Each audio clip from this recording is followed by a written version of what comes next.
իրավահաջորդող են հողը հայկական, ժողովուրդը հայություն, դա Արցախյան ժողովուրդն է։ Եվ քաղաքակրթությունը Արցախյան ժողովրդից է, պետությունից է գնացավ։ Կատակավա տարիների ընթացքում մենք անկախություն, պետականություն կորցրել ենք, ուժերները եկել են, մեր քաղաքակրթությունը վերագրվել է իրաց վրա։ Այսօր էլ իր ասելով մեր առաջնորդի ժողովրդի, հպարտ ժողովուրդ, հայ ժողովուրդ, ուզում է հպատակեցնի Թուրքին։ Նա չի կարող։ Ռուս ժողովուրդն էլ այն ժողովուրդն է աշխարհում ամենամեծ տարածք ունեցող ժողովուրդն է։ Աշխարհը հիմա կռվում է ոչ թե Ուկրաինան պաշտպանելու, այլ Ռուսին թուլացնելու համար, չի կարողանում։ Հիմա որ ձեր պահանջները որ չկատարվեն, ինչ եք անելու, հաջորդ քայլը ո՞րն է լինելու։ Դե հաջորդ քայլը էլի պիտի պահանջենք, ոչ թե պահանջենք, ուրեմն պիտի հրաժարական տա, որտեղ ժողովուրդը ստղից թողում են, լքում են։ Այսօրվա վրա Արցախաշարը չկա, այսօրվա վրա Տավուշի գյուղերի գիտեք ինչ է կատարվել։ Այսօրվա վրա 280 քառակուսի կիլոմետր տարածք Հայաստանի սահմանին, քարտեզով աշխարհը տենց է գնում Հայաստանը։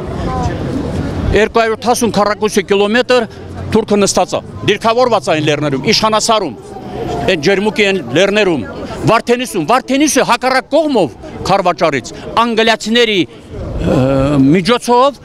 Թուրքի թույլտվությամբ են ոսկի սարը ծակած ոսկին տանում են։ Դրա մասին է խոսքը, որ այս ժողովուրդը միջև երբ այս դռները մնա։ Արցախցիների կողմից հնչում է, այս իշխանությունների հրաժարականի պահանջ, ասում են, որ Արցախցին չի ընտրել Հայաստանի իշխանությանը եւ երբ օրինակ իրենք Հայաստանի ժողովուրդը ցանկանա, իրենք կհեռանան։ Որտեղ, այո, այստեղից կհեռանան, դա էլի նպատակ, ինքը ուզում է Արցախցին ստեղ չմնա։ Չէ, ասում է, իշխանություններն ասում են, դուք չեք ընտրել, որ դուք պահանջեք։ Եթե Հայաստանի քաղաքացիները Հայաստան։ Դա հայ ղեկավարի արտահայտություն չի։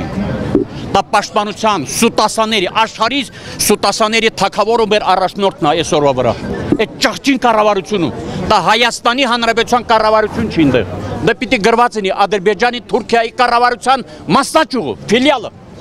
Կատարածություններն են իրանք։ Դրանք հայեր չեն։ Դրանք ծախու մարդիկ են։ Ասում են թող գայինս բռնեն։ Ինչ ունեն կորցնելու, ինչ եղել է կորցրել են։ Շնորհակալություն։ Պիտի մեր ժողովուրդը համախմբի, միանա, միակ փրկությունը, միակ ճանապարհը, միակ ելքը տա իշխանափոխությունը։ Հերիք այլը 7 տարի դու խափելով ապրում, ժողովուրդին խափում ես։ Այ հպարտ ժողովուրդ, բայց ուզում ամերի հպարտ ժողովրդին Թուրքին հպատակեցնի, չի կարա։